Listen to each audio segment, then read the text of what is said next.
Мы предлагаем месяц стажировки с обучением. Каждый из участников сможет набраться опыта и стать профессиональным телевизионным оператором. И мы их нашли, молодые, талантливые и перспективные. В один момент они решили связать себя с миром телевидения и прошли собеседование. Так, начальник Муслим, село Кантышево, 44 года.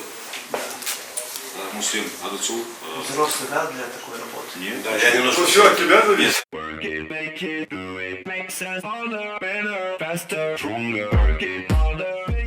Первый этап отбора прошли 15 лучших, и они начали свое обучение от теории до практики. За месяц ребята научились операторскому мастерству, фотокомпозиции и режиссуре ТВ. И вот 4 из них стали частью нашей дружной большой ТВшной семьи. Посмотрели на их предпочтения, насколько у них есть желание. Оказалось, что у ребят огромное желание работать в этой сфере. И, в принципе, оправдалось. Их рабочий день начинается с подготовки к выезду. Все необходимое складывается в сумку, а именно петлички, микрофон, запасные батареи, свет, ну и, конечно, саму камеру. В профессии не помешает физическая выносливость, поскольку задания бывают разные. Макшарип Гетагажев самый молодой из новичков. Желание было большим. Первый этап отбора прошел с легкостью. Стажировка проводилась с более опытными операторами. Мы выезжали на выезды, а также нас обучали в студии.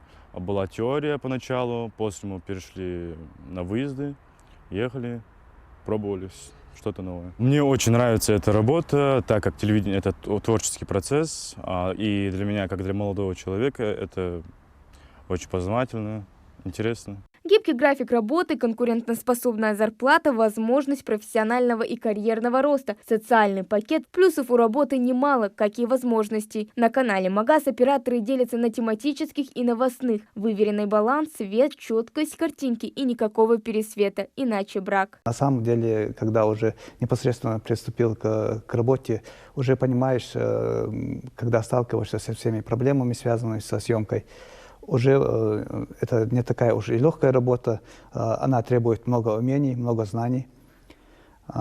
Сама по себе работа, она связана с выездами, с общением, каждый раз новые люди, новые мероприятия. Ты участвуешь во всех новшествах, которые происходят в нашей республике. С этой стороны эта работа очень интересная. В этой профессии, безусловно, есть минусы, такие как плохая погода, в которую не работать нельзя. Но все это забывается с хорошими коллегами, которые всегда помогут и поддержат. Большинство новеньких – это молодые парни, лет там 18-20, есть и чуть-чуть повзрослее один. Но по моим наблюдениям люди стараются, спрашивают, у стареньких операторов спрашивают, что, как снимать, какие ракурсы подбирать, как интервьюируемого ставить, да. В принципе, мы чем можем помогаем, передаем свой опыт, потому что оператор, корреспондент, они тоже очень сильно взаимосвязаны, потому что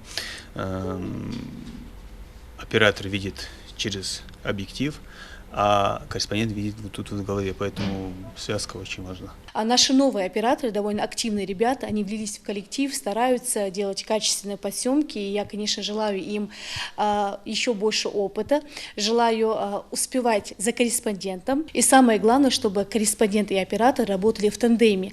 От этого, собственно, и зависит конечный продукт. Кстати, это еще не все. Национальная телерадиокомпания «Магаз» приглашает в свою команду новых телеведущих и корреспондентов. Мы предлагаем двухнедельную стажировку с обучением. Каждый из участников сможет набраться опыта и стать профессиональным телевизионным журналистом. Вас ждет съемка ежедневных новостных сюжетов, интервью, репортажи и встречи с интересными людьми. Мы предлагаем гибкий график работы, конкурентоспособную зарплату, возможность профессионального и карьерного роста. Социальный пакет согласно Трудовому кодексу Российской Федерации. С нашей стороны официальное трудоустройство, отличная атмосфера, дружный коллектив. Для подачи заявки оставьте информацию о себе на адрес нашей почты referentingushetiya.tv. Самое главное – это, конечно, желание. Без этого никуда. Естественно, какие-то профессиональные моменты, к которым мы будем обращать внимание. Это внешность, это голос, это, естественно, базовое образование. Каких-то жестких критериев по поводу того, что это должны быть профессиональные журналисты, у нас нет. Мы готовы вложиться в этих людей. Главное, чтобы они понимали, что они идут работать на главный национальный телеканал. Хава Гагиева, Башир Хашагульгов, Новости 24.